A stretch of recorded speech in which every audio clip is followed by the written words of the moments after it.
नमस्कार, मैं हूं अमीश देवगन। आज बहस नहीं बल्कि हम सबसे बड़ा मंथन करने वाले हैं, क्योंकि जनता के बीच हम जो सवाल उठा रहे हैं वो सीधे देश की लोकतांत्रिक मर्यादा के साथ जुड़ा है। और सवाल ये है कि क्या वाकई हमारे देश में राजनीतिक पार्टियों के सेकुलरिज्म का चश्मा एक तरफा हो गया है? क्या हिंसा पीड़ितों को लेकर भी सियासी भेदभाव किया जा रहा है? क्योंकि राहुल गांधी दिल्ली की हिंसा प्रभावित इलाके में मस्जिद पहुंच गए तो बीजेपी ने कहा राहुल गांधी अंकित शर्मा के घर क्यों नहीं गए, शहीद कांस्टेबल रतन लाल के घर क्यों नहीं गए राहुल गांधी। दूसरी तरफ कांग्रेस सवाल उठा रही है कि मनोज तिवारी सिर्फ हिंदू इलाकों में क्यों गए, कपिल मिश्रा और तेजिंदर बग्गा सिर्फ हिंसा प्रभावित हिंदुओं की क्यों चंदा देकर मदद कर रहे हैं या फिर उनके लिए चंदा जुटा रहे हैं। ये कैसी सियासत है? आखिर लोकतंत्र में ये कैसी लोक नीति का पालन हो रहा है, या फिर हमारे देश में वाकई सेकुलरिज्म का चश्मा एक तरफा हो गया है? आज हम जनता के बीच इसी बड़े मुद्दे पर करेंगे सबसे बड़ा संवाद एक अनोखे प्रयोग के तहत।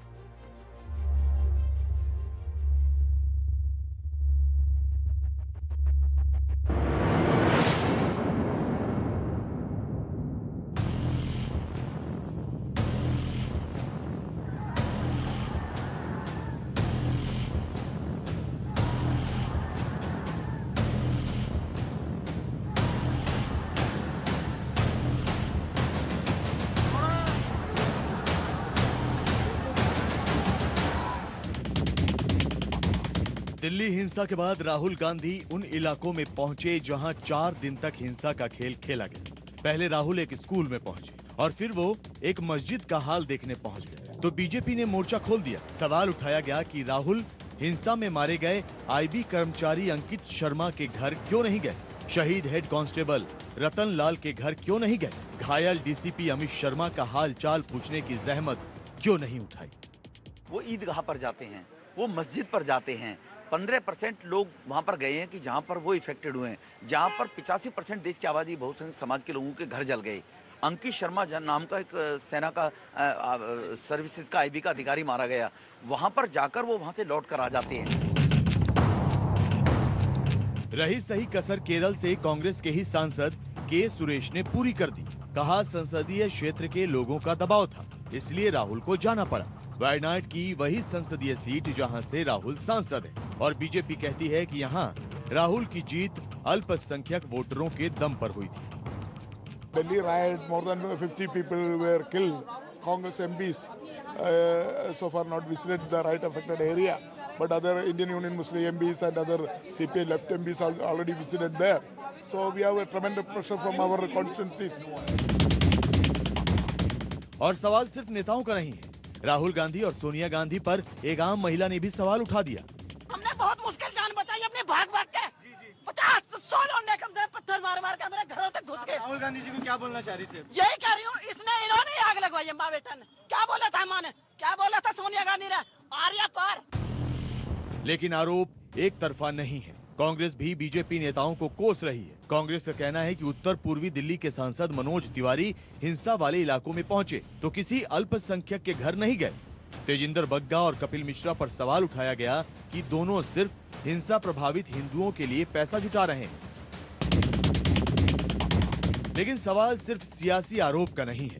बड़ा मुद्दा ये है कि क्या वाकई हमारी सियासी पार्टियों के सेकुलरिज्म का चश्मा एक तरफा हो गया है। आम जनता के बीच इसी सवाल पर होगा सबसे बड़ा मंथन। और इसीलिए आज इस चर्चा में, इस संवाद में एक बड़ा प्रयोग हम करने जा रहे हैं। आज बीजेपी के 2 प्रवक्ता होंगे और कांग्रेस के 2 प्रवक्ता होंगे, यानी 2 कद्दावर नेता बीजेपी के, 2 कद्दावर नेता कांग्रेस पार्टी के। हालांकि यह अनोखा प्रयोग हम ही ने अपने कार्यक्रम में ठीक 2 महीने पहले किया था, जिससे बहुत सी चीजें क्लैरिफाई हुई थी। आज हमें लगा इस कार्यक्रम की दोबारा आवश्यकता है और मैं बुलाना चाहता हूं सबसे पहले भारतीय जनता पार्टी के कद्दावर नेता, पूर्व कैबिनेट मंत्री, वरिष्ठ प्रवक्ता सैयद शाहनवाज हुसैन को।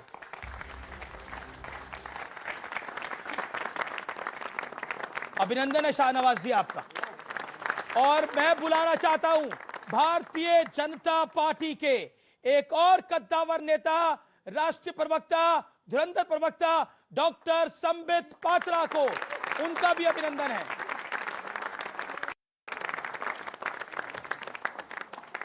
लेकिन दूसरी तरफ से भी दो धुरंधर हैं। पहले मैं बुलाना चाहता हूं हारून यूसुफ को, वरिष्ठ नेता कांग्रेस पार्टी के, 3 टाइम मंत्री रहे दिल्ली की सरकार के अंदर। आपका भी अभिनंदन है सर, हारून यूसुफ साहब। और अब मैं बुलाना चाहता हूं कांग्रेस पार्टी के स्टार प्रचारक, वरिष्ठ नेता आचार्य प्रमोद कृष्णम को। उनका भी अभिनंदन है। तो यानी मुकाबला बराबर का होगा। और विषय है हिंसा पर सेकुलरिज्म का एक तरफा चश्मा। लेकिन आगे बढ़ने से पहले आज मैं आपको सीए पर एक ऐसे व्यक्ति के विचार बताऊंगा जिन्हें ना सिर्फ भारत में बल्कि दुनिया के बड़े वकीलों में शुमार किया जाता है। ये वो शख्स है जिन्होंने अंतर्राष्ट्रीय कोर्ट में कुलदीप जाधव की पैरोकारी करी और मुकदमा जितवाया भी, और अपने तर्कों से पाकिस्तान की धज्जियां भी उड़ाई। ये व्यक्ति किसी पहचान का मोहताज नहीं है, क्योंकि ये भारत के पूर्व सॉलिसिटर जनरल हैं। मैं बात कर रहा हूं हरीश साल्वे साहब की। हरीश साल्वे ने हाल ही में सीए को लेकर अपने विचार रखे, जिन्हें आज बताना, जानना, समझाना जरूरी है। हरीश साल्वे कहते हैं कि सीए संविधान के अनुच्छेद 14, 15 और 21 का उल्लंघन नहीं करता। सीए मुसलमान विरोधी कानून नहीं है। साल्वे कहते हैं कि ऐसा कोई कानून या नोटिफिकेशन जारी नहीं हुआ जिससे पता चले कि सरकार मुस्लिमों को देश से निकालना चाहती है। हां, अगर सिर्फ मुस्लिमों से नागरिकता के सबूत मांगने की कोई प्रक्रिया चलाई जाती है तो उसे असंवैधानिक कहा जाएगा। लेकिन सीए में ऐसा कोई प्रावधान नहीं है। ऐसे में सीए को लेकर आखिर विवाद क्या है, मैं इसे समझने में असमर्थ हूं, यह हरीश साल्वे ने कहा। आखिर मैं हरीश साल्वे सीए का विरोध करने वालों से सवाल कर रहे हैं कि क्या हमें वाकई इस बात के सबूत चाहिए कि तीनों इस्लामिक देशों में अल्पसंख्यकों को प्रताड़ित किया जाता है। ये पॉइंट के साथ मैं इस डिबेट को ओपन करता हूं। जनता जनार्दन, आपका भी अभिनंदन है और आप चारों का भी अभिनंदन है। इस विशेष कार्यक्रम में बहस आचार्य जी, हारून यूसुफ साहब, डॉक्टर पात्रा और शाहनवाज हुसैन साहब हम डेली करते हैं, लेकिन इसको मैंने बहस का नाम नहीं दिया, इसको मैंने संवाद का नाम दिया है। मुझे लगता है कि यह संवाद करना बेहद जरूरी है, और यह संवाद करना इसलिए जरूरी है कि जब मुल्क के अंदर कई ताकतें लगी हों मुल्क को बिगाड़ने में, तो सुधारने का काम भी हम सबका है। इसलिए मेरा अनुरोध है कि आज की बहस के अंदर तर्क दिए जाएं और तर्कों पर अपनी बात को रखा जाए। मैं इस बहस की शुरुआत सैयद शाहनवाज हुसैन आपसे करता हूं। सबसे बड़ा सवाल सीए के बाद एक खड़ा होता है कि बीजेपी और मुसलमानों का रिश्ता क्या है, और जो दिल्ली में हुआ वो किसी से छुपा हुआ नहीं है। जवाब देखिए, बीजेपी का भारत के मुसलमानों से वही रिश्ता है जो इस मुल्क से मोहब्बत करने वाले हिंदू से है। हमारे नेता नरेंद्र मोदी जी ने लाल रामलीला मैदान से कहा कि जो भारत के मिट्टी के मुसलमान हैं, जिनके पुरखे यहीं के हैं, उनको दुनिया की कोई ताकत छू नहीं सकती। हमारे नेता अमित शाह जी ने कहा ये देश जितना मेरा है उतना मुसलमानों का है। हमारे राष्ट्रीय अध्यक्ष जगत प्रकाश नड्डा जी ने कहा ये देश सबका साथ सबका विकास के रास्ते पर चलेगा। और हमारे रक्षा मंत्री राजनाथ सिंह जी ने कहा कि मुसलमान हमारे जिगर के टुकड़े हैं। हम अमित जी ये मानते हैं कि इस देश का बंटवारा धर्म के नाम पे हुआ। कांग्रेस ने कुर्सी की लालच में देश का बंटवारा स्वीकार कर लिया जी, लेकिन जो मुसलमान भारत से चले गए वो चले गए। जो हिंदुस्तान की मिट्टी में रह गया उसे हम अपना मानते हैं। और एक पैमाना है, जो इस वतन से प्यार करेगा भारतीय जनता पार्टी उससे प्यार करेगी, और कोई पैमाना नहीं। बिल्कुल आपकी सारी बातें सही। मैं संबित पात्रा आपका रुख करता हूं। शाहनवाज हुसैन कह रहे हैं कि मुसलमान देश की जिगर का टुकड़ा, आप ही के सामने बोला। लेकिन रमेश बिदूड़ी कहते हैं कि राहुल 15% वालों के पास चले गए, 50% वालों के पास नहीं गए। उनके मस्जिद जाने के ऊपर इतनी हाय तौबा क्यों? देखिए, स्वाभाविक रूप से सिलेक्टिविज्म एक अच्छी चीज नहीं है। एक चश्मे से कभी भी समाज को देखना और उस चश्मे के माध्यम से समाज को बांटने का प्रयत्न नहीं करना चाहिए। आप ही के डिबेट में था मैं परसों, जब राहुल गांधी गए थे, नॉर्थ ईस्ट दिल्ली गए थे। याद करिए, उन्हीं के एक सांसद साउथ के सांसद ने क्या कहा था, सुरेंद्र जी ने, उन्होंने कहा हम तो बाध्य थे क्योंकि मुस्लिम लीग और सीपीआईएम ये दोनों आ चुके थे हमारे ऊपर, उन्होंने अंग्रेजी में कहा tremendous pressure of Rahul Gandhi to come to north east, because हमारी जो कॉन्स्टिट्यूएंसी है वो नाखुश थी तो उनको खुश करना आवश्यक था। मैं पूछता हूं किस कॉन्स्टिट्यूएंसी की बात हो रही है? यहां कांग्रेस के दो बड़े लोग खड़े हैं, एक स्टार प्रचारक और एक पूर्व मंत्री भी खड़े हैं। वायनाड कॉन्स्टिट्यूएंसी की बात हुई है कि हमारे सांसद अर्थात राहुल गांधी वायनाड में उनके लोग नाराज हो रहे थे, वहां की मुस्लिम लीग और वहां की सीपीआईएम केरल की यहां आ गई है, राहुल गांधी नहीं गए, इसलिए मस्जिद जाके एक ऐलान तो किया। मैं एक सवाल पूछना चाहता हूं, ये संवाद है, ये लड़ाई नहीं है। मैं कहना चाहता हूं कि राहुल जी अच्छी बात है आप मस्जिद गए, देश खुश होता अगर आप अंकित शर्मा के घर भी जाते, देश खुश होता जो पुलिस कांस्टेबल हेड कांस्टेबल रतन लाल जिनको मार दिया गया था आप उनके घर भी जाते, देश खुश होता अगर दोनों भाइयों को, अगर इस देश का एक आंख हिंदू है तो दूसरा आंख मुसलमान है, दोनों के कंधों पर बराबरी से अगर राहुल गांधी हाथ रखते तो आज ये सवाल नहीं उठता। जी हारून यूसुफ साहब, के सुरेश साहब ने, जो कि आप ही के मेंबर ऑफ पार्लियामेंट है, उन्होंने बोला मुस्लिम लीग का दबाव था, लेफ्ट नेताओं का, लेफ्ट नेता जा चुके थे, इन सबका दबाव था, हमें अपनी कॉन्स्टिट्यूएंसी को एड्रेस करना था। क्या आपको लगता नहीं है कि राहुल गांधी का ये सिलेक्टिविज्म था जो आपकी पार्टी पर भारी पड़ रहा है? देखिए, सबसे पहले तो अभी शाहनवाज जी और संबित भाई ने जिस तरीके से कहा कि मुसलमानों से रिश्ता, प्रधानमंत्री, होम मिनिस्टर, सबका एक गहरा रिश्ता है। मैं एक शेर था कि हर एक बात पे कहते हो तुम कि तू क्या है, हर एक बात पे कहते हो तुम कि तू क्या है, तुम ही कहो ये अंदाज़े गुफ्तगू क्या है। पिछले 1.5-2 महीने से, जब से दिल्ली का चुनाव हुआ उससे पहले, जिस तरह के नफ़रत के आमेज तकरीरें की गई, जिस तरीके से ख़ास तौर से मुसलमानों को निशाना बनाते हुए वोट बैंक की पॉलिटिक्स की गई, ये पॉलिटिक्स कभी कांग्रेस ने नहीं की। दूसरा सवाल आपने कहा कि एक एमपी ने ये कहा, ये कांग्रेस ने नहीं कहा, उसकी ज़ाती राय कुछ भी हो सकती है, वो केरला से ही है एमपी। राहुल गांधी गए, मैं ये पूछना चाहता हूँ कि देश के प्रधानमंत्री जो 130 करोड़ लोगों की बराबरी की बात करते हैं, होम मिनिस्टर बात करता है, भारतीय जनता पार्टी बात करती है, क्यों अमित शाह जी और प्रधानमंत्री जी नहीं गए देखने के लिए उनका हाल, अगर सभी उनके लिए बराबर हैं? ये जिस सोच को पनपा रहे हैं उसके नतीजे में जो हैवानियत हुई है, वो हैवानियत चाहे मुसलमान ने की हो या हिंदू ने की हो, कि जिस सोच को ये पनपा रहे हैं, जिसकी वजह से हैवानियत हुई है, को कंडेम करना चाहिए। जी एक से, जी आचार्य प्रमोद, मैं संबित आपके पास आऊंगा, जवाब लूंगा आपसे और शाहनवाज हुसैन से। आचार्य प्रमोद कृष्णम, हैवानियत हुई है, जिस सोच को बीजेपी पनपा रही है उसकी वजह से ये स्थिति हुई है, ये हारून यूसुफ साहब ने बोला। मैं आपसे जानना चाहता हूं, सोनिया गांधी ने बोला था सड़कों पर आओ, आर पार की लड़ाई लड़ो, क्या ये सही था? देखिए अमीश देवगन जी, वो क्या था? यहाँ कुछ लोग हैं जो भारतीय जनता पार्टी के पक्ष में बात कर रहे हैं और हारून यूसुफ साहब ने कांग्रेस के पक्ष में बात की। आज देश के हालात ऐसे हैं कि कांग्रेस के पक्ष में बात करना और बीजेपी के पक्ष में बात करना, अब वो वक्त चला गया। मैं देश के पक्ष की बात करना चाहता हूँ। पहली बात, ये देश उनका भी है जो ना भाजपा में है ना कांग्रेस में है। ये देश उनका भी है जो ना मोदी के सपोर्ट में है ना मोदी के विरोध में है। ये देश एक बहुत विराटता लिए हुए है। जो हालात आज इस देश में पैदा हुए हैं वो किसकी वजह से हुए, इसकी समीक्षा की जानी चाहिए। दिल्ली के अंदर जो बीभत्स घटनाएं हमें देखने को मिली हैं, भारत की राजधानी के अंदर किसी आदमी को हम इसलिए मार दें कि वो हिंदू नहीं है, किसी आदमी को हम इसलिए मार दें कि वो मुसलमान नहीं है। आज संबित पात्रा जी और शाहनवाज साहब यहाँ बैठे हैं, खड़े हैं। मैं इनसे ये पूछना चाहता हूँ कि 70 साल में जो हुआ, क्या कब तक वर्तमान की हालात की जिम्मेदारी उन पर डालते रहेंगे? एक शेर मैं भी कहना चाहता हूं संबित पात्रा जी से कि तू इधर उधर की ना बात कर, ये बता कि काफिला क्यों लुटा। मुझे रहजनों से गुरेज नहीं, तेरी रहबरी का सवाल है। जिम्मेदारी आपको सुनिश्चित करनी पड़ेगी और लेनी पड़ेगी।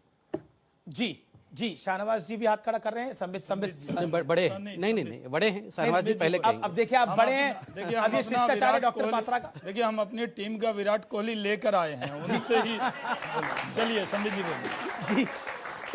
जी सब देखिए, अभी एक बात पूछी गई, ये बात पूछी गई कि किसने, ये अंदाजे गुफ्तगू क्या है? मैं पूछना चाहता हूं, दो बड़े लोग खड़े हैं, ये अंदाजे गुफ्तगू क्या है जब सोनिया गांधी निकलती है और कहती है कि इतिहास में हर किसी का ऐसा एक वक्त आता है कि आपको घर से निकलना पड़ता है, कठोर संघर्ष करना पड़ता है और ऐसी लड़ाई लड़नी पड़ती है कि आर या पार का डिसाइड हो जाए, आर या पार की लड़ाई लड़नी पड़ती है। ये क्या था, ये अंदाजे गुफ्तगू क्या है? राहुल गांधी कहते हैं कि डरो मत, घर से निकल आओ, सड़क पे निकल आओ, कांग्रेस तुम्हारी साथ खड़ी है। ये अंदाजे गुफ्तगू क्या है? केवल राहुल गांधी और सोनिया गांधी नहीं, इनके दिग्गज मित्र और एनएसी के सदस्य हर्ष मंदर 2 कदम आगे जाके कहते हैं सुप्रीम कोर्ट पे विश्वास नहीं है, संसद में किसी प्रकार का निर्णय नहीं होगा, निर्णय तो सड़क पर होगा। और अमीश देवगन जी, हमने कल आपके चैनल पे डिबेट किया है, वो वीडियो देखा है जब बुर्का पहन के, मैं यहां हिंदू मुसलमान नहीं कर रहा हूं, किस प्रकार से बुर्का पहन के पत्थरबाजी हुई है, किस प्रकार से सैकड़ों लोग, कुछ चुनिंदे पुलिस अफसरों के ऊपर, मैंने देखा है डीसीपी की वाइफ को रोते हुए, मैंने देखा है डीसीपी को यहां बिलखते हुए, एसीपी को बिलखते हुए, रतन लाल को अपना जीवन गंवाते हुए। कल एक मुख्य अखबार का हेडलाइन क्या था? अंकित शर्मा को यूं ही नहीं मारा गया, he was killed to deliver a message, एक संदेश देने के लिए मारा गया। और अमीश भाई, मैं एक बात बता दूं, ये कोई प्रोटेस्ट नहीं है, आप please for God sake differentiate करिए, ये वेजिंग वॉर अगेंस्ट इंडिया है, ये भारत के खिलाफ युद्ध है। जब आप अस्त्र शस्त्र सज्जित होकर आप पुलिस वालों को मारे, आप आर्मी वालों को मार दे और इस प्रकार कोहराम मचाए, एसिड फेंके छत के ऊपर से, विजुअल छत चल रहा के है, ऊपर आप पेट्रोल रखें, तो ये वॉर है, ये युद्ध है। अब हारून यूसुफ साहब जवाब देंगे। हारून यूसुफ साहब, मैं वो महिला की बाइट भी सुनाऊंगा जब राहुल गांधी वहां से गए, उस महिला ने क्या बोला, लेकिन पीछे आपकी एक तस्वीर चल रही है, ये वही तस्वीर है जहां पर 1200 की भीड़ आती है, डीसीपी अमित शर्मा उनको समझाने जाते हैं, अचानक वो भीड़ 3000 की हो जाती है, एक महिला उनको धक्का देती है, उनकी हेलमेट घेर देती है और उसके बाद चाकू वहां आ जाते हैं, लोहे की रॉड्स वहां आ जाती हैं, डंडे वहां आ जाते हैं। मतलब ये प्रोटेस्ट तो नहीं हो सकता, प्रोटेस्ट तो आपने भी करा होगा, कभी चाकू लेकर तो कोई प्रोटेस्ट में नहीं जाता। 3 दिन तक वहां दंगा होता रहा, हैवानियत का नंगा नाच होता रहा। क्या कर रही थी केंद्र सरकार? जिस समय ये शुरू हुआ उस समय कहां सो रहे थे आप लोग? मैं कहता हूं, कोई हिंदू हो, मुसलमान हो, सिख हो, इस तरह की घिनौनी जो भी हरकत करे उसको फांसी पर लटका दो। लेकिन इस तरह के भाषण देना केवल इसलिए कि आप अपनी गलतियों को छुपाना चाहते हैं। आज जिस तरीके की हैवानियत नॉर्थ ईस्ट में हुई है, वहां पर उसके साथ साथ एक उम्मीद की किरण भी देखी गई, जहां मुसलमानों ने मंदिरों को बचाया और हिंदुओं ने मस्जिदों को बचाया, और मंदिरों के अंदर मुसलमानों की कई फैमिलीज रखी गई। ये हमारी सभ्यता है हिंदुस्तान की। और सोनिया जी के बारे में जो आप बार बार कह रहे हैं आर पार, ये सोनिया जी ने जिस तरीके से संविधान के साथ खिलवाड़ हो रही है, जिस तरीके से संविधान बदलकर एक खास कम्युनिटी को, खास कम्युनिटी नहीं, मुसलमानों को टारगेट करने की जो बात है जी, उन्होंने कहा, क्योंकि इस आज़ादी के आंदोलन में कांग्रेस के नेताओं ने कुर्बानियां दी हैं, इस देश को आज़ाद कराया है। वो जो बात कर रही थी वो ये कह रही थी कि आजादी के लिए तो कुर्बानी दी, आजादी चाहिए थी, उसके लिए अब किसके लिए कुर्बानी दी जा रही है? इंटरप्रिटेशन अब किसके लिए कुर्बानी दी जा रही है? शब्दों में करें, अब किसके लिए कुर्बानी फ्री है? अब किसके लिए कुर्बानी हो रही है? कुर्बानी आजादी चाहिए थी, देश को आजाद करना था तो सब कुर्बान हो रहे थे। अब देश के आजादी चाहिए गरीबों के लिए जिन पे सीए का तलवार लटका है, एक आम आदमी क्या करे? शानवाज हुसैन, बड़ा स्पष्ट रूप से बोला गया कि मुसलमानों को आपकी सरकार टारगेट कर रही है। देखिए, अब इसलिए सोनिया गांधी ने बोला आर पार की लड़ाई। सिटीजनशिप अमेंडमेंट एक्ट पर बोलते बोलते बीजेपी के प्रवक्ताओं का गला खराब हो गया। हम कहते रहे कि ये नागरिकता देने वाला है, ये पाकिस्तान, बांग्लादेश, अफगानिस्तान से आए हुए मजहब के नाम पर सताए हुए लोगों को नागरिकता देने वाला है, ये किसी की नागरिकता लेने वाला नहीं है। अब तो कई डिबेट में लोगों ने कहा, जो लोग इसका विरोध कर, हाँ ये सही है। अब ये क्या कर रहे हैं? एनपीआर के नाम पर डरा रहे हैं, एनआरसी के नाम पर डरा रहे हैं। कांग्रेस की आदत हो गई है कि जब वो चुनाव हार गई तो मोदी जी से बदला लेने के लिए, जब डोनाल्ड ट्रंप हिंदुस्तान में आ रहे हैं उससे पहले आप रैली कर रहे हैं, लोगों को उकसा रहे हैं, और आप कह रहे हैं दंगों पर तो कांग्रेस को बोलने का कोई अधिकार ही नहीं है। जिसके राज में 37,000 दंगे हुए हों, मैंने भागलपुर को रिप्रेजेंट किया है, हिंदुस्तान का सबसे खतरनाक दंगा हुआ, आचार्य जी को मालूम होगा। कांग्रेस ये बताए मेरठ में मलियाना के दंगा का आज निर्णय हुआ है। कांग्रेस 84 के दंगों का मिसाल मेरठ में दंगा हुआ, गलत हुआ, कांग्रेस ने खमियाजा भुगता, लेकिन दिल्ली में दंगा हुआ।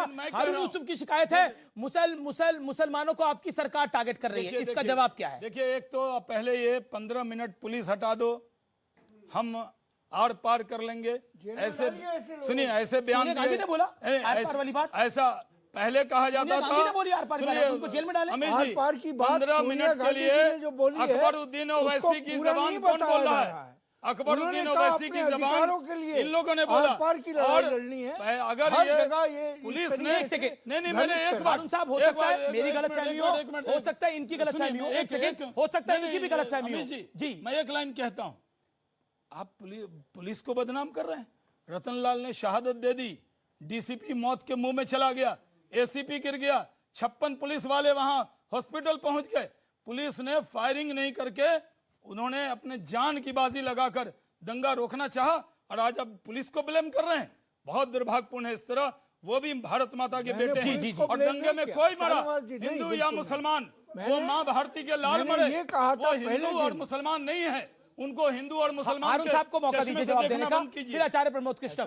जी हारून साहब, जिस दिन ये दंगा हुआ उस दिन भी मैं एक चैनल पे था, मैंने कहा दिल्ली के जो पुलिस ऑफिसर्स हैं शायद हिंदुस्तान के बेहतरीन पुलिस ऑफिसर्स हैं, लेकिन उनके हाथ बांधकर आप कहोगे कि एक्शन लो, कैसे हो सकता? अगर वो फायरिंग करते तो ये कहते इन्होंने फायरिंग करा दी।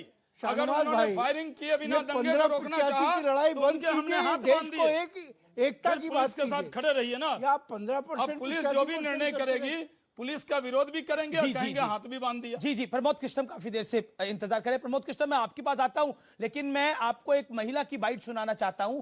जब राहुल गांधी वहां से गए, उस महिला ने वहां पर क्या बोला, जब पूछा गया मीडिया ने कि राहुल गांधी आए थे, आप क्या कहना चाहती हैं, सुनिए जरा।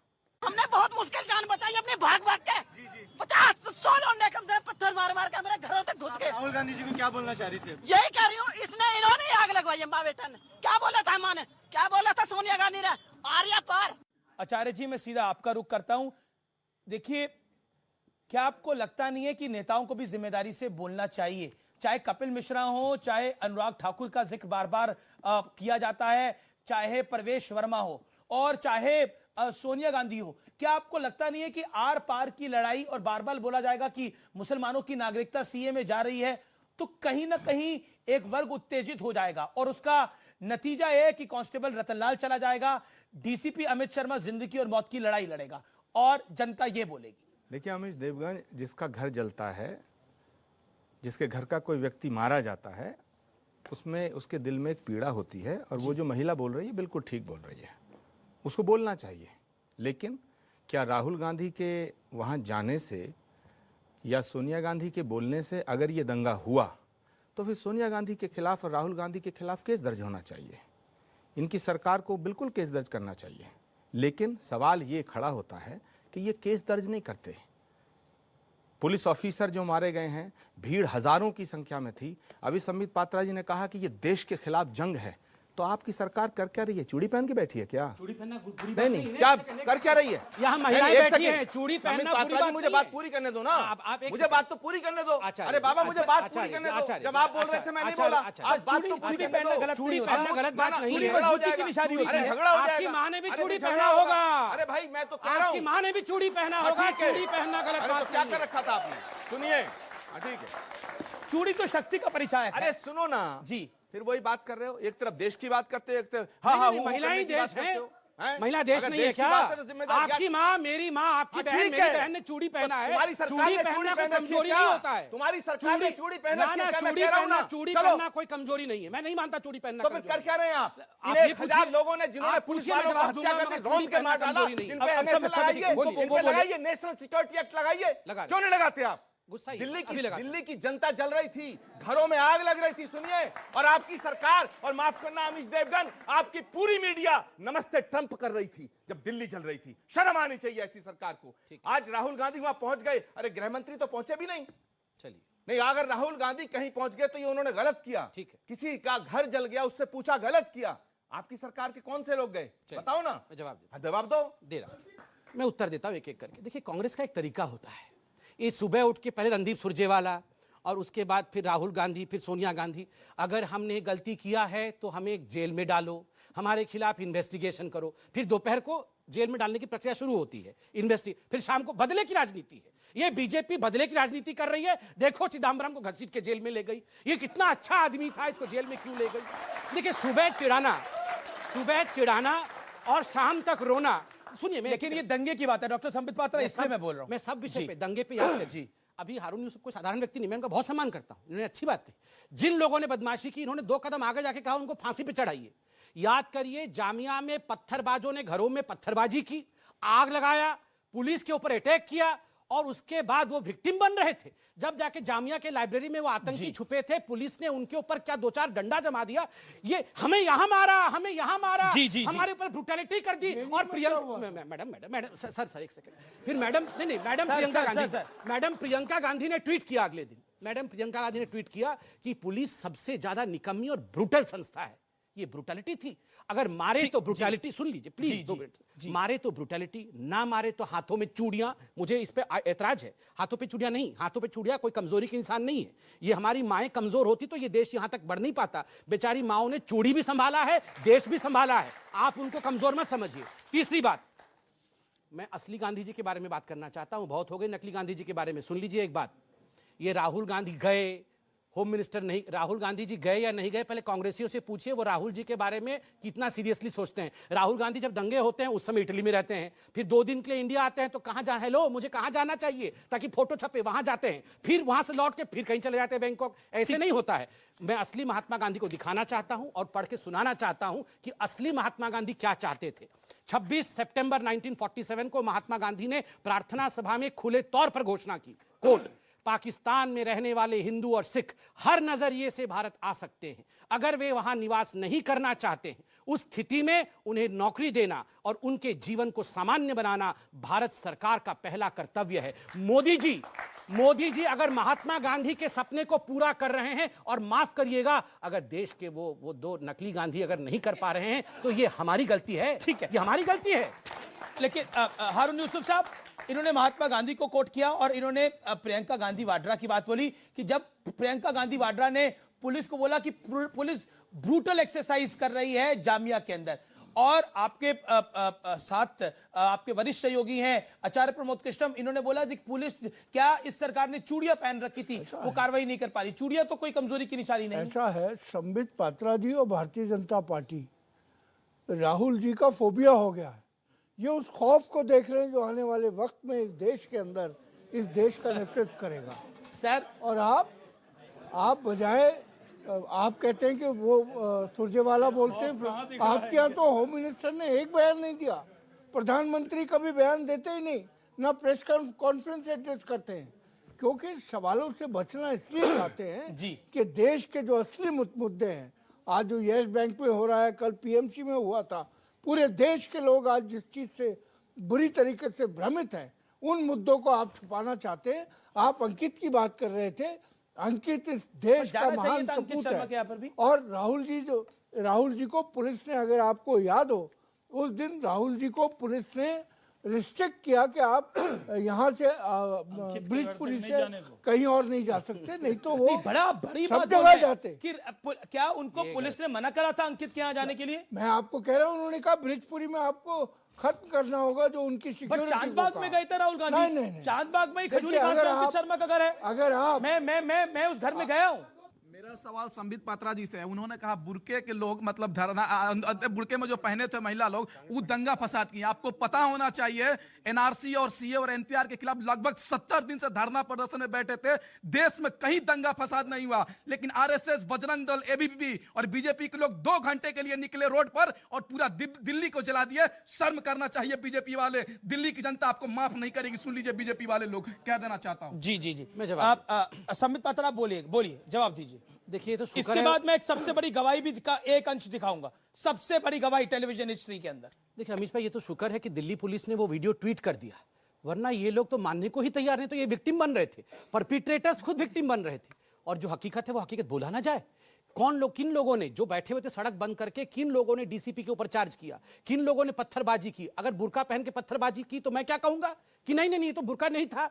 ये तो चुन्नी ओढ़ के कर रहे थे, ऐसे बोलूंगा क्या कि सच्चाई बोलूंगा? दूसरी बात है, आप कह रहे हैं कि आरएसएस और बजरंग दल के लोगों ने की। कल किसी टेलीविजन चैनल में कोई व्यक्ति कह रहा था ये सारे लोग ये हिंदू धर्म के लोग थे, इन्होंने बुर्का पहन रखा था। आप बताइए, ये इनका बस चले तो ओसामा बिन लादेन को कहे कि हमने राम प्रसाद अग्रवाल को दाढ़ी लगा के उसको ओसामा बिन लादेन बनाया हुआ है। ये ऐसे चलता है क्या? जी नहीं, ऐसे चलता है क्या? सच्चाई बोले। शाहनवाज हुसैन, मैं आपके पास आ रहा हूं, एक बाइट प्ले कर रहा हूं। हारून यूसुफ और प्रमोद कृष्ण, मैं आपके पास आ रहा हूं, लेकिन ये गवाही है और मैं कह रहा हूं कि पूरी भावनाओं के साथ इस गवाही को आप जरूर सुने। कुछ ही सेकंड की है, हालांकि ये बड़ा इंटरव्यू मैंने इस पर किया था, लेकिन उसका एक अंश इस बहस में, क्योंकि करोड़ों लोगों तक ये बहस जाएगी, इसको दिखाना बेहद जरूरी है कि कैसे डीसीपी अमित शर्मा को गिराया गया। सुनिए, उनकी धर्मपत्नी पहली बार किसी चैनल पर बोली है। औरतों ने भी पत्थरबाजी करी थी वहां पर? जी बिल्कुल, औरतों ने पत्थरबाजी करी थी और अमित ने जैसे मुझे बताया था, एक औरत ने उनको धक्का दे करके उनके सर पे से हेलमेट को धक्का देके हेलमेट गिरा दिया था, जिसकी वजह से ही उनको इतनी हेड इंजरी हुई है। जानबूझ के गिराया गया था, वो जानबूझकर गिराया गया था कि जिससे कि इंजरी हो और नुकसान हो। अब आपको आपके सवाल का जवाब मिला कि कुछ महिलाएं थी ऐसी जो बुड़के के अंदर थी, लेकिन वो डीसीपी अमित शर्मा को जब उन्होंने गिराया तो इरादतन गिराया जिससे हेलमेट गिर जाए और उनके सर पे चोट आए। और यही कुछ महिलाएं ऐसी थी जो पुलिस वालों को पत्थर भी मार रही थी। ये वीडियो भी सार्वजनिक हुआ है। मैं इसलिए बोल रहा हूं सब ऐसी नहीं होंगी, लेकिन वहां पर वो महिलाएं विजुअल में आई हैं, वो ऐसी थी जो पुलिस वालों पे पत्थर चार्ज कर रही थी। आपको ये भी देखना चाहिए कि अशफाक नाम का व्यक्ति, उसको 8 दिन पहले शादी हुआ था, उसका मृत्यु हो गलत हुआ, उसकी बीबी के साथ क्या गुजरा वो भी दिखाया गया, उसके बीबी के साथ वो भी एक आरा बिहार का मजदूरी करने वाला एक जादव, क्या नाम है उनका, संदेश के थे, मजदूरी करने के लिए किसने बोला? क्या मैं कह रहा हूं, बिल्कुल बिल्कुल भाई, आपकी भाई आपका नाम क्या है? आपका नाम क्या है? मेरा नाम शौकत अली। शौकत भाई, आपकी जो तकलीफ है वो तकलीफ हम सबकी भी है, यहाँ पर भी है शौकत भाई। लेकिन एक सेकंड भाई, शौकत भाई बात तो सुनो। आप मेरी बात, आपकी बात सुनी मैंने, मुझे आप बैठिए, मैं आपकी बात पी लूंगा। आपकी बात मैंने पूरी सुनी शौकत भाई। तकलीफ ये बात होती है जब हम बुड़के का नाम सुनकर कुछ उन लोगों को डिफेंड करते हैं जो हमारी देश की पुलिस को मार रहे हैं। आप और मैं सुरक्षित कैसे हैं? पुलिस और आर्मी है तभी सुरक्षित है ना शौकत भाई। अगर हम और आप कैसे सुरक्षित रहेंगे अगर पुलिस पे, डीसीपी और एसीपी पर लोग पत्थर बरसाएंगे, लोग चाकू को देंगे? खुद सोचिए। भैया बता रहे हैं आपको, ये सही बात है कि सेना पे और पुलिस पे सवाल नहीं उठाना चाहिए, लेकिन बीजेपी के लोग ही रोड पे निकले तभी दिल्ली जला, इस बात को आप मानिए। शाहनवाज हुसैन, ठीक है, मैं आपसे लूंगा सवाल। सर आप बैठिए। शाहनवाज हुसैन, आप जवाब दीजिए। क्या ये आरोप है कि कपिल मिश्रा रोड पर निकले तभी ऐसा हुआ? जो लोग बीजेपी पे इल्जाम डालते हैं उनको ये इस बात का ध्यान रखना चाहिए कि इस दंगे और फसाद से अगर मुल्क की बदनामी होगी तो भारतीय जनता पार्टी की भी बदनामी होगी। हम सरकार में हैं और हम पर ही इल्जाम लगा दिया जाता है कि हमारे लोगों ने दंगा करा दिया। दंगाई ना हिंदू होता है ना मुसलमान होता है, दंगाई होता है, और जो दंगाई है उस पर सख्ती से निपटा जाएगा। जी हारून साहब। अभी शाहनवाज भाई ने कहा, मैं समझता हूँ चाहे वो अमित शर्मा जी हो या अंकित हो, कोई भी हो, इस देश के जो सेवा करते हैं, ये सरकार कहाँ सोई हुई थी? कौन रोक रहा है उनको पकड़ने से? फांसी दीजिए अगर किसी ने ऐसा किया है। आप इंक्वायरी क्या करेंगे? आप 3 दिन तक सोते रहे, सरकार सोती रही और लोग मरते रहे वहाँ सड़कों पर। आप जिस तरीके से इस पूरी डिबेट को जिस तरह ले जाना चाहते हैं, हिंदुस्तान के लोग आज भी उनमें इंसानियत मौजूद है, नहीं तो इस हिंदुस्तान के अंदर 1585 जो कर रहे हो ना, बहुत पहले खत्म हो चुके होते। क्या आपको लगता नहीं है कि मोहम्मद शाहरुख भी दोषी होगा? जैसा सबने देखा, वो लोग भी दोषी होंगे जिन्होंने अंकित शर्मा को मारा। ताहिर हुसैन भी दोषी होगा, लेकिन ज्यादा दोषी वो लोग हैं जो सफेद पोश हैं, हर्ष मंदार जैसे, या फिर उन नेताओं जैसे जो कह रहे हैं सीए पे नागरिकता जा रही है। सर सीए पे किसी की नागरिकता नहीं गई, लेकिन जान जरूर चली गई। आपने हर्ष मंदेर की बात की, मैंने उनका पूरा टेप जो है वो सुना है, उसमें कहीं इस तरह की बात नहीं कही गई जिस बात को लेकर चारों सुप्रीम तरफ कोर्ट ने संज्ञान लिया उनकी और बात अगर कही गई है, अगर वो साबित होता है तो हर्ष मंडेर को सख्त से सख्त सजा दी जाए। मैं कह रहा हूं। जी आप तो संबित यही पात्रा, कह रहे हैं सख्त सजा दी जाए, फांसी अरे दी जाए। इंक्वायरी करवाइए। अरे उनको रोका क्यों नहीं अरे आपने? शाहनवाज आप भाई, ही के तो इंक्वायरी मेंबर थे कराइए। एनएसी के वो। दिल तो आपका भी रोता होगा, चाहे पार्टी दूसरी हमारा हो तो आपकी। हर एक हिंदुस्तानी के लिए दिल रोता है। पर संबित पात्रा, मेरा सवाल आपसे ये कि शरजील इमाम पे हमने बहुत बारी बहस करी। शरजील इमाम क्या इस देश के मुसलमान को रिप्रेजेंट करता है? वारिस पठान क्या इस देश के मुसलमान को रिप्रेजेंट करता है? ये सवाल आपसे।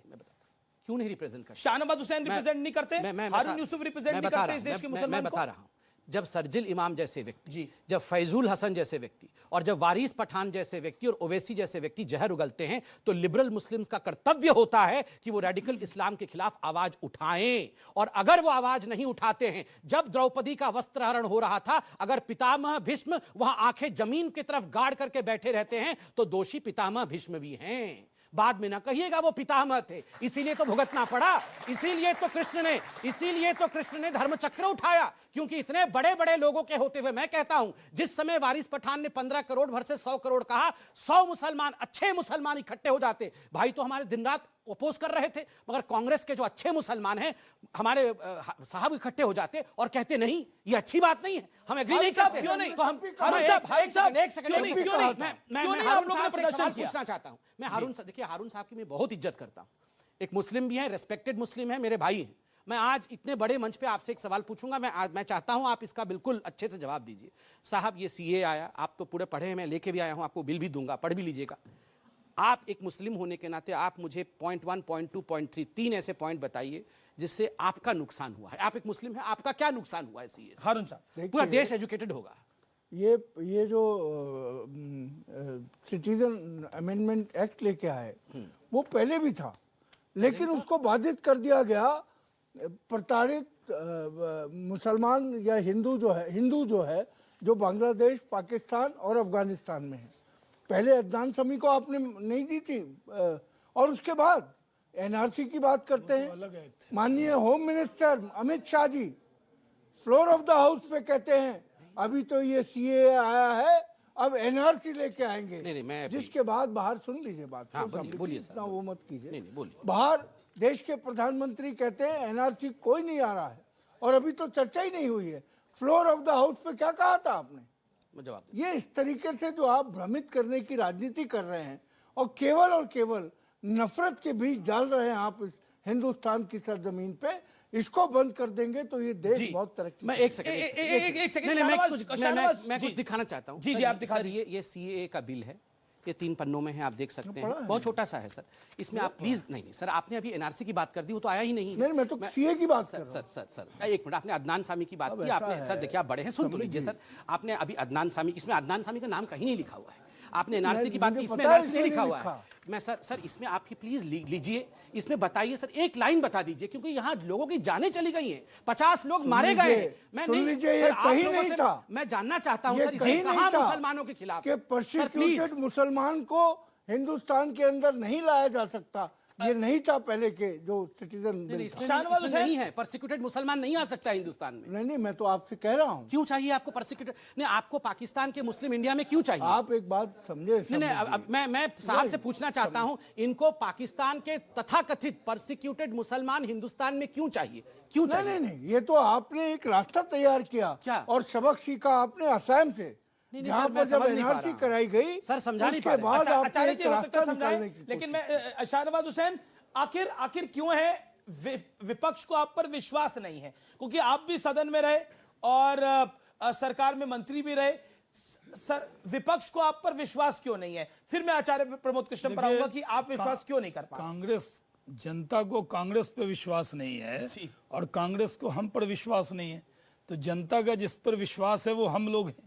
संबित पात्रा ने साफ तौर पे कहा कि हिंदुस्तान के जो मुसलमान हैं वो 2 आंखें हैं, यानी हिंदू और मुसलमान।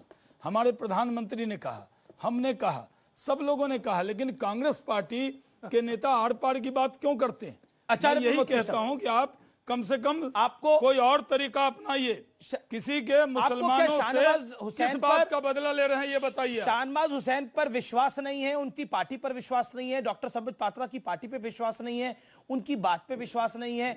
हरीश साल्वे तो बहुत बड़े वकील हैं, दुनिया के माने हुए। एमकेपी साल्वे साहब आचार्य प्रमोद कृष्ण वो भी कह रहे हैं कि मुझे बता दीजिए क्या तकलीफ है। हमें इन पे विश्वास है, तुम पे विश्वास नहीं है। जी अच्छा, मुझ पे नहीं है। जो झगड़ा है ना इस देश में, वो सबसे ज्यादा कराने वाले आप हैं। अच्छा, आप दूसरी बात सुनिए, अमीश देवगन शाहनवाज कह साहब रहे सुनिए, नहीं इनको सुनिए, कहना है। नहीं इनका मतलब ये नहीं कि अमीश देवगन, अच्छा, अमीश देवगन मैंने एक कहा कि देशभक्त इनको- पत्रकार है, लेकिन टोटल मीडिया पे मेरा सवाल है। दूसरी बात, अभी शाहनवाज भाई ने कहा कि देश की जनता कांग्रेस पे विश्वास नहीं करती। अब पहले कह रहे थे कि कांग्रेस के कहने पे देश की जनता आग लगा रही है, दंगा भड़का रही है। देश की जनता- एक बात बताओ ना, जब देश की जनता कांग्रेस पे विश्वास ही नहीं करती तो कांग्रेस के कहने से दंगा कैसे कर रही देश की जनता? ठीक है, अब संबित पात्रा जी ने कहा कि साहब भीष्म पितामह खामोश बैठे रहे। भाई भीष्म पितामह बेचारा क्या करेगा, वहां तो बहुत से शकुनी मौजूद हैं। वो तो है अभी ही। शकुनी कहाँ पर? सरकार में शकुनी है या आपके यहाँ शकुनी है? राजनीति में, राजनीति में, ऐसा मत- क्योंकि देश की राजनीति में। क्योंकि आजकल मध्य मैं प्रदेश नाम में भी किसी खेल का बड़ा नहीं ले चल रहा है, तो मैं शकुनी से वहां नहीं, चला नहीं। गया था। सीएनबीसी आवाज पर फिलहाल वक्त है एक ब्रेक का। ब्रेक के बाद टक्कर का ये स्पेशल एडिशन, विशेष एडिशन जारी रहेगा और ब्रेक के बाद बात होगी अधीर रंजन चौधरी की। वेलकम बैक, आप देख रहे हैं आर पार की टक्कर सीएनबीसी आवाज पर। जहां तक आपने मीडिया पे सवाल उठाया, सवाल है। बिल्कुल आपने जिम्मेदारी सवाल से उठाया सवाल है। और बिल्कुल आपका जिम्मेदारी मैं से, मजाक नहीं कर रहा हूं। बिल्कुल आपका जिम्मेदारी से सवाल है, तो मुझे भी लगता है मुझे पूरी जिम्मेदारी से कहना चाहिए। देखिए, सच दिखाना हमारा काम है।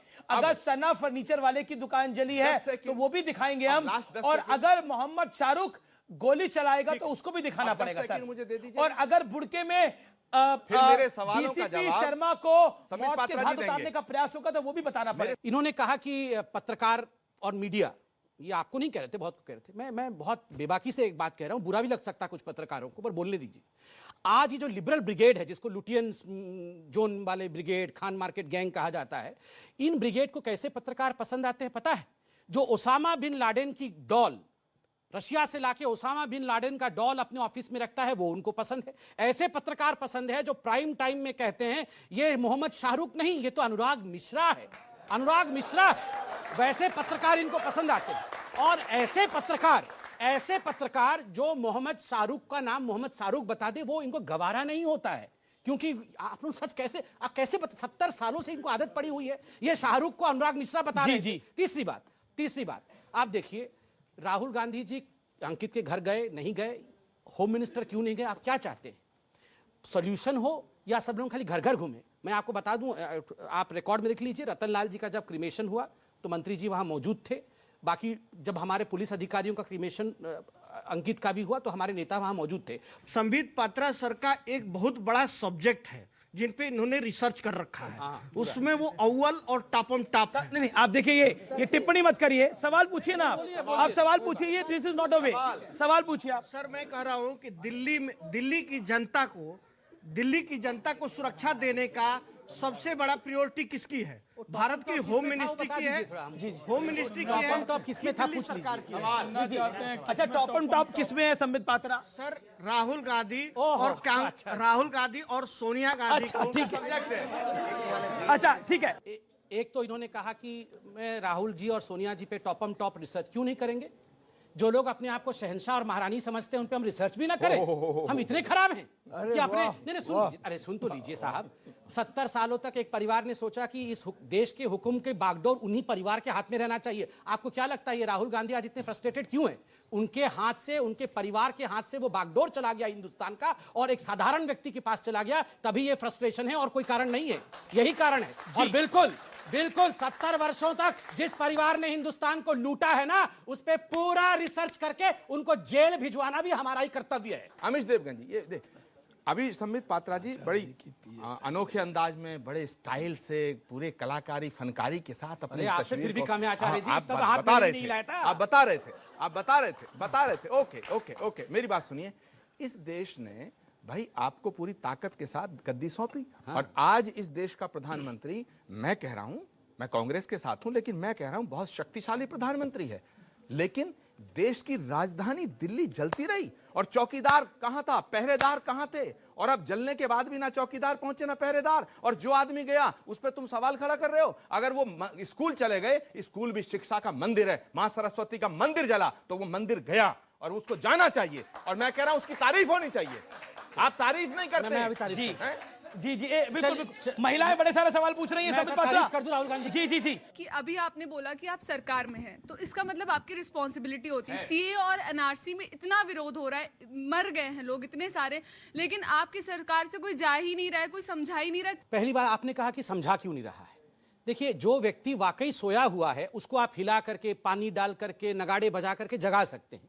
जो जग के सोने की एक्टिंग कर रहा है उसके ऊपर कितना जग पानी भी डालो वो जगने वाला नहीं है। ये 3 पेज का सीएए है। क्या आपको लगता है सोनिया गांधी जी ये पढ़ी नहीं होंगी? बिल्कुल रातों रात पढ़ ली होगी। हेलो ऐसे करके राहुल गांधी जी पढ़ नहीं सकते, सब पढ़ लिया होगा, फिर समझ नहीं पा रहे हैं क्या लिखा हुआ है। सब समझ रहे हैं। अपनी मैं एक चीज पढ़ता हूं, आप सुनिए जरा। ये डॉक्टर मनमोहन सिंह, इतने विद्वान नेता, 18 दिसंबर 2003 को आसाम के राज्यसभा के सदस्य के रूप में क्या बोलते हैं, सुनिए जरा। While I am on this subject, madam, madam मतलब सोनिया गांधी नहीं, मैडम मतलब चेयर पे नजमा हेपतुल्ला जी। While I am on this subject, madam, I would like to say something about the treatment of refugees. After the partition of our country, the minorities in the countries like Bangladesh have faced persecution, and it is our moral obligation that if circumstances force people, these unfortunate people, to seek refuge in our country, our approach to granting citizenship to these unfortunate persons should be more liberal. I sincerely hope that the Honorable Deputy Prime Minister will bear this in mind in charting out the future course of action with regard to Citizenship Act.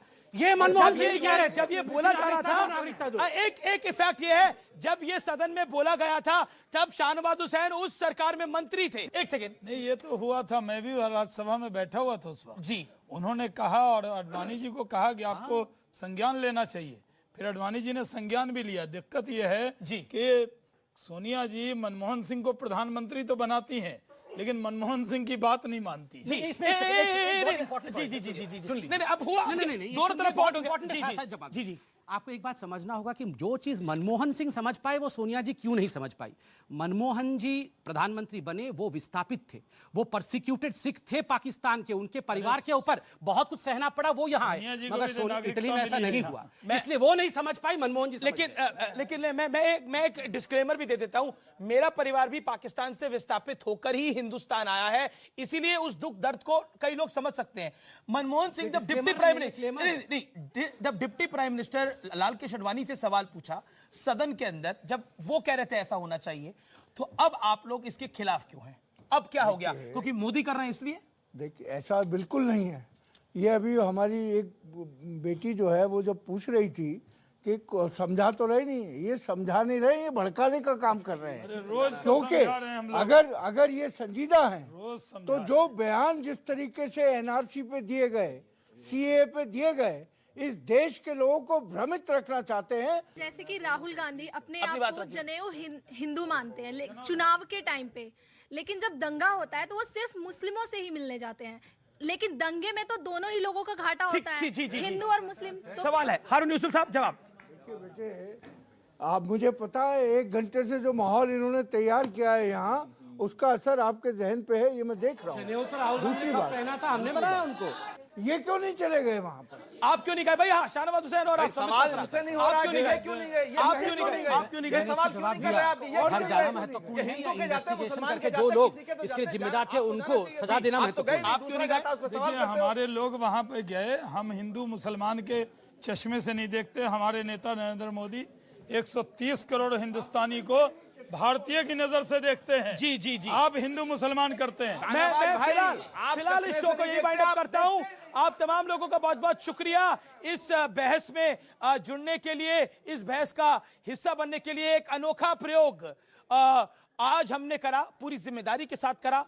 हमें लगा इस संवाद को जनता के बीच, पूरी सभ्यता के दायरे में जाना चाहिए, और मैं जनता जनार्दन आपका भी शुक्रिया अदा करता हूं कि पूरी सभ्यता से आपने भी सवालों को पूछा। और माफी चाहता हूं सरदार जी आपसे कि आपका सवाल नहीं ले पाया, लेकिन कोई भी बहस कंप्लीट नहीं होती अधीर रंजन चौधरी के बिना। मैं आपसे आचार्य प्रमोद कृष्णम जानना चाहता हूं, अधीर रंजन चौधरी ने ये बोला, बयान जो दिया वो मैं आपको सुनाता हूं, और मैं चाहता हूं कि उस पर आप रिएक्शन दीजिए कि जेब कतरों को फांसी की सजा नहीं दी जाती थे। अब मुझे नहीं पता, ये बाइट सुनिए जरा। 7 एमपी को किस विचार से, किस आधार से निलंबित किया गया, ये कोई जानकारी मुझे नहीं है। सारे सत्य के लिए जेब कटुआ को फांसी के तख्ते पे नहीं चला जा सकता है। महाराज आचार्य जी, ये सातों सांसद आपके थे, ये कह रहे जेब कतरों को फांसी की सजा नहीं होती, तो सांसद है आपके। Should I respond? जी जी जी। देखिए, ये बड़ा सौभाग्य है हमारा कि हम उस पार्टी के साथ हैं जो देश की आजादी में जिसकी भूमिका थी। लेकिन कांग्रेस पार्टी के अंदर कांग्रेस को बर्बाद करने वाले बहुत लोग हैं, इसलिए मैं किसी की बात पे टिप्पणी नहीं। मैं टिप्पणी करना चाहूंगा। मैं टिप्पणी इतनी ईमानदारी तो अच्छी है। मुझे आपत्ति है अधीर रंजन चौधरी से, उन्होंने केवल जेब कतरा कहा है। इतने बड़े बड़े लुटेरों को जिन्होंने ऐसा आपने सदन में देखा कभी? आप तो सदन में बड़ा लंबे अरसे तक रहे। अधीर रंजन चौधरी, देखिए कांग्रेस खुदकशी पे आमादा है। जब जीने की इच्छा किसी व्यक्ति में नहीं हो, उसको डॉक्टर भी जिला नहीं सकता। कांग्रेस खुदकशी करना चाहती है। रोज एक ऐसा बयान जिससे हिंदू मुसलमान में देश बढ़ जाए, देश के अंदर तनाव पैदा हो जाए, और जिस पर आजकल लाफ्टर शो कम आ रहा है, तो कांग्रेस के नेताओं के बयान से ही लोग ज्यादा हंस रहे हैं। चलिए, बहुत बहुत शुक्रिया इस बहस में जुड़ने के लिए। फिलहाल इस खास पेशकश में इतना ही। आप देखते रहिए CNBC आवाज। नमस्कार।